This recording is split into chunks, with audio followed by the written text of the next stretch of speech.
Buenos días, mi nombre es Mayra Galeano y junto con mis compañeros Laura Gual, Diana Huertas y Juan Becerra, les vamos a hablar de la actividad 2, generalidades de los impuestos en Colombia. Tenemos nuestra tabla de contenido, tenemos nuestra introducción, los gráficos del estatuto tributario, mapa conceptual, mental, esmarar, las conclusiones, las referencias y nuestro link de nuestro video. Vamos a iniciar con una pequeña introducción de nuestro proceso, de nuestro trabajo, en donde vemos que por medio del presente trabajo vamos a sentar las bases para el conocimiento del estatuto tributario en Colombia, su desarrollo y los principales instrumentos para el cobro de los diferentes impuestos, los cuales permiten recoger los recursos para que cada estado realice, entre otros, inversiones dentro de su mismo país con el fin de ayudar al crecimiento económico, infraestructura, salud, educación, entre otros ítems que manejan. Con el estatuto tributario encontramos las normas y las bases de los impuestos y las tarifas y demás obligaciones que como ciudadanos y como empresarios debemos no solo conocer, sino también acatar para poder contribuir al desarrollo de nuestro país o del país en donde estamos residiendo. Vamos a hablar del gráfico 2, en donde vamos a hablar del estatuto tributario. Acá tenemos pues nuestros soportes del ingreso al ebook. Y bueno, acá tenemos nuestro estatuto tributario, en donde prácticamente estamos viendo todos los libros que maneja. Perdón. Entonces estamos hablando del libro primero, en donde trata temas de ingresos, costos, deducciones y rentas exentas, ingresos que no constituyen renta, principalmente los impuestos de renta y títulos sobre el patrimonio, ganancias ocasionales, reorganizaciones empresariales y regímenes de tributarios especiales, entre otros. En el libro segundo podemos encontrar la información de la retención en la fuente, honorarios, ingresos laborales, enajenación de activos fijos, loterías, rendimientos financieros, patrimonios y pagos al exterior. En el libro tercero, nos da la normativa sobre los impuestos de las ventas, como el IVA, quiénes son sus responsables, la base gravable, tarifas, bienes exentos, entre otros. El libro cuarto menciona los impuestos de timbre nacional, quiénes son sujetos pasivos y qué actuaciones se gravan y sus tarifas. El libro quinto habla sobre el procedimiento tributario con sus deberes y obligaciones formales, sanciones, régimen probatorio, cobro coactivo y otras disposiciones. El libro sexto trata los temas de los gravámenes financieros por transacciones, los GMF, depósitos, cheques, entre otros, y la base gravable, los sujetos pasivos y las exenciones.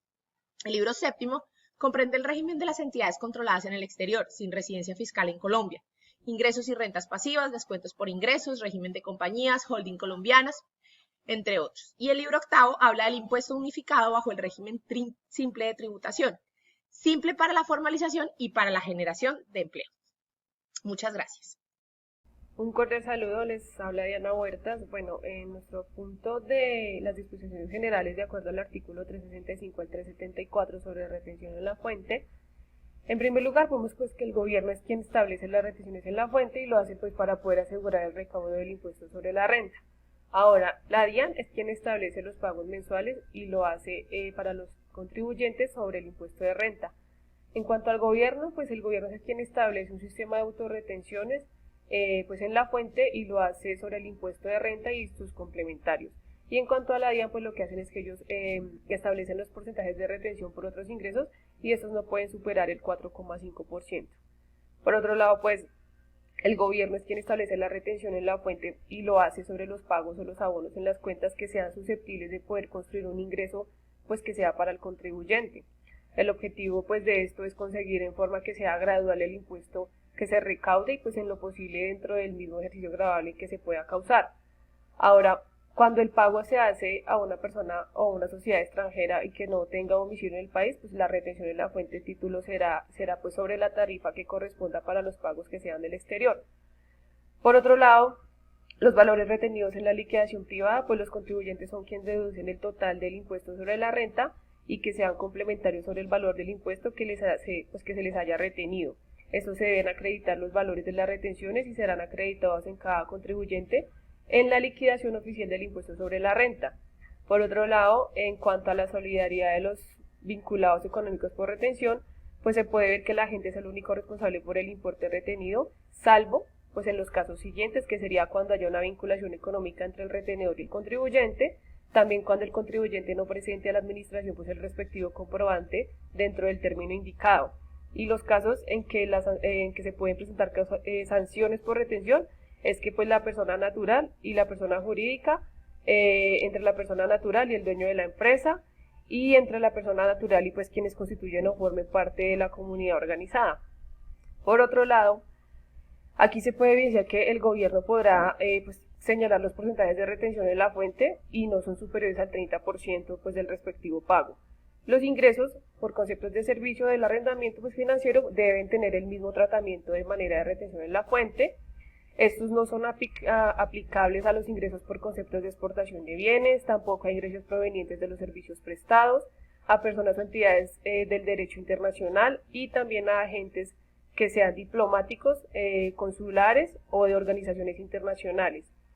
Ahora, esto se dirige pues a las entidades de derecho público, a los fondos de inversión, a los fondos de valores, a los fondos de pensiones o de jubilación por invalidez, consorcios, a las comunidades organizadas, personas naturales o jurídicas. Y no están sujetos los pagos a abonos de cuentas que se efectúen. Entonces sería a los no contribuyentes no declarantes, a las entidades no contribuyentes declarantes, a las entidades que se encuentren pues intervenidas por la Superintendencia de Servicios Públicos, los pagos o abonos en cuentas de disposiciones especiales que son exentos en cabeza, pues en ese caso del beneficiario, y a los pagos o abonos en cuentas respecto pues a los cuales se deba hacer alguna retención en la fuente por otros conceptos.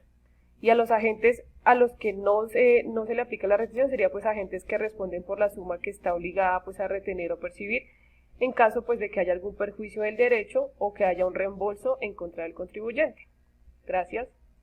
Cordial saludo. Bueno, en este mapa el cual hablamos sobre la legislación tributaria y nuestro título, como se menciona allí, los agentes de la retención, abordamos principalmente los artículos 376 al 385, en el cual nos iniciamos en el pro del efectuar la retención, ¿no? Hablamos de unas responsabilidades que se asumen y unas obligaciones. Al final hablamos también de una certificación, ¿no? De la situación tributaria y la cual es el trámite mediante el cual permite conocer y certificar la naturaleza de la cuenta de las rentas e impuestos pagados o retenidos en el país. Sí, ¿esto con qué? Por un periodo gravable determinado. Los impuestos sobre la renta y complementarios pueden ser al patrimonio, a la riqueza y demás. Sí, estos impuestos son reconocidos en los convenios de doble imposición o que hayan sido sujetos a una fuente de título de impuesto sobre la renta, ¿no? Es importante también, se deben seguir una serie de requisitos mediante la DIAN, ¿no? Para hablar sobre esa certificación sobre la situación tributaria que principalmente nos las brinda allí esta entidad. Entonces, cuando hablamos de las responsabilidades, hablamos principalmente de que recalcamos allí el artículo 378. Bueno, hablamos de que toda persona jurídica o entidad empleadora debe regirse por una certificación dada a las relaciones laborales y legales, y que también hablamos de que los agentes de retención deberán expedir un certificado de ingresos y retenciones correspondientes a un año. Cuando hablamos de las obligaciones, hablamos de que hay una, valga la redundancia, debemos presentar una declaración mensual de las retenciones que se debieron efectuar. ¿Sí? ¿Mediante qué? Mediante el respectivo mes o de acuerdo a los artículos, por ejemplo, el artículo 604 y el 606. ¿Sí? Por ejemplo, también hablamos de que estas obligaciones nos permiten identificar y establecer las obligaciones del agente retenedor, ¿no? Como por ejemplo la identificación de que, por ejemplo, las entidades de derecho público, los fondos de inversión, eh, tienen una mayor redundancia a la hora de que se debe presentar un monto durante un respectivo año grabable, el cual puede provenir de diferentes fuentes a la relación laboral. Estos son los agentes de retención, las responsabilidades, las obligaciones que permiten aclarar un poco más y entender un poco lo que se refiere a la legislación tributaria. Cordial saludo, mi nombre es Laura Guan y continuando con la presentación vamos a hablar acerca del punto 5, el cual nos va a permitir definir detalles relevantes sobre retención en la fuente, explicación sobre abono en cuenta y demás detalles respecto al procedimiento y a lo que implica el no practicar la retención cuando se está obligado. Respecto a qué es abono en cuenta, sabemos que se reconoce como esa obligación a favor de un tercero para su posterior pago.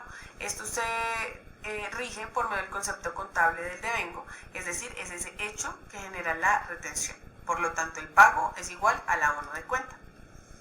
Respecto a retención en la fuente, vamos a mencionar que es ese método que utiliza el Estado para recoger esos fondos de forma anticipada respecto a la obligación tributaria que tiene cada contribuyente. Esto se hace por medio de los agentes retenedores, que son los delegados por el Estado. La base gravable es ese valor monetario del hecho o bien gravado, y es sobre el cual se aplica la tarifa y por lo tanto se determina el monto de la obligación. Y finalmente las tarifas son ese valor determinado por el legislador, el cual se aplicará a la base gravable para establecer el valor total del impuesto.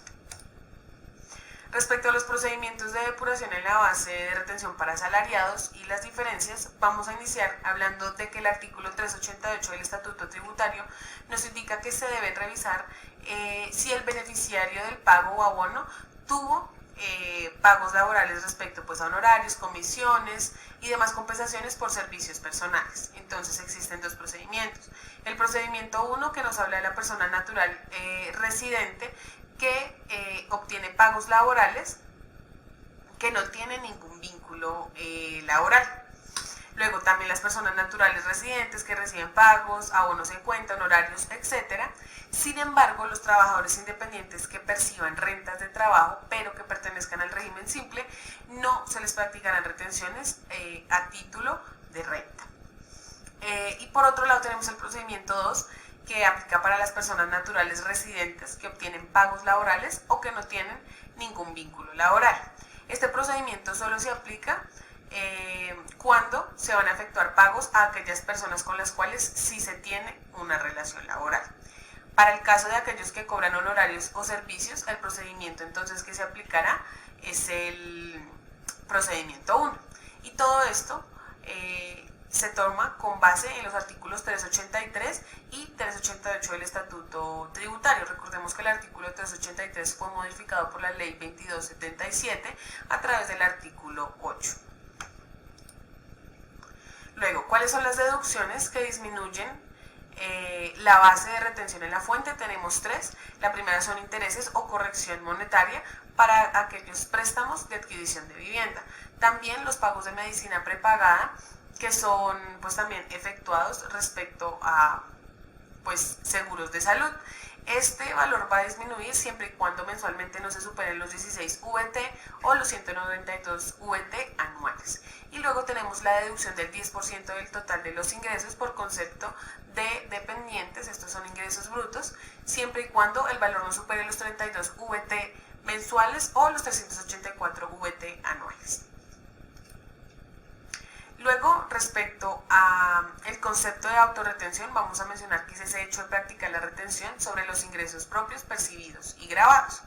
El artículo 114 nos habla específicamente de la exoneración de aportes parafiscales que están a favor del SENA, del ICBF y cotizaciones del régimen contributivo de la salud. Aplica para sociedades, personas jurídicas asimiladas, contribuyentes, declarantes sobre el impuesto de renta y complementarios para aquellos trabajadores que devenguen menos de 10 salarios mínimos mensuales legales vigentes. Y también aplica para esas personas naturales empleadoras que están exentas de la obligación del pago de sus aportes parafiscales del SENA, ICBF y Sistema de Seguridad Social en Salud, para también aquellos empleados que devenguen menos de 10 salarios mínimos mensuales legales vigentes. Vamos a hablar también entonces de que los requisitos para poder ser autorretenedor son 8, específicamente esto es lo que nos indica la DIAN, y nos dice que se debe ser residente del país para aquellas personas naturales, y si son personas jurídicas por lo menos deben tener domicilio en el país. Para ambas, tanto persona natural como jurídica, deben ser responsables del impuesto sobre la renta, ya sea en el régimen ordinario o de ingresos y patrimonio. Deben estar inscritos también en el RUT con un tiempo igual o superior a 3 años, donde se deje registro de que el contribuyente se encuentra activo y de que la información está actualizada. Los ingresos brutos del año gravable anterior deben ser superiores a los 130.000 VT, vigentes a cuando esté la solicitud. Deben tener un número superior a 50 clientes a los cuales se les practique la retención en la fuente y que reúnan las exigencias previstas en los artículos 368 y 368.2 del Estatuto Tributario. No haber presentado pérdidas fiscales en los últimos 5 periodos grabables anteriores a la fecha pues, de solicitud. Hay que encontrarse también al día en sus obligaciones tributarias, aduaneras y en cuanto a la presentación y pago de las mismas a la fecha, pues hay también que estar al día respecto a la fecha de erradicación de la solicitud. Adicionalmente, no se debe estar dentro de ninguna de las causales de suspensión, como se menciona en los numerales 2 y 3 del artículo 4 de la resolución 005707 del 5 de agosto del 2019.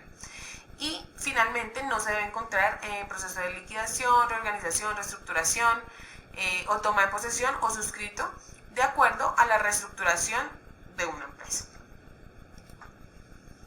Para finalizar, vamos a hablar acerca de las implicaciones que tiene el no practicar la retención estando obligado, y es que el artículo 370 del Estatuto Tributario nos indica que existen sanciones o multas impuestas que van a ser por la DIAN, y en este caso el agente de retención responderá por el monto que estaba obligado a retener. Se generará una sanción por no suministrar la información exigida y pues simplemente el incluir la retención pues que se necesita de forma no oportuna, se hace también responsable de corregirla, y esto es otra sanción por la cual acarrearía pues el simple hecho de olvidar la retención cuando se está obligado a hacerlo. Muchas gracias.